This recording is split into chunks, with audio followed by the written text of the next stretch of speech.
తల లేకుండా బ్రతికిన కోడి. 1945లో ఒక రైతు కోడిని వండి తినాలని తల కట్ చేశాడు.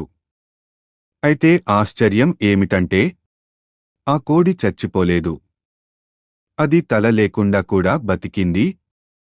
ఒకరోజు కాదు, 2 రోజులు కాదు, 18 నెలలు బతికింది. రైతు ఆశ్చర్యపోయాడు. ఆ కోడికి మైక్ అనే పేరు పెట్టాడు. ఆ తర్వాత మైక్ను తీసుకుని అమెరికా అంతా తిరుగుతూ ప్రదర్శనలు చేశాడు. శాస్త్రవేత్తలు పరిశీలించగా తెలిసింది ఏమిటంటే కోడి తల కట్ అయినా ముఖ్యమైన మెదడు భాగం బ్రెయిన్ స్టెమ్ మిస్ అవ్వలేదు. అందుకే మైక్ శరీరం పనిచేస్తూనే ఉంది. మైక్కి ఐడ్రాపర్తో ద్రవాహారం పెట్టేవారు. పత్రికలు కూడా రాశాయి. టైమ్ మ్యాగజైన్లో చోటు సంపాదించింది. ఒక తలలేని కోడి ప్రపంచాన్ని ఆశ్చర్యంలో ముంచింది. తల లేకపోయినా చరిత్రలో నిలిచిపోయింది.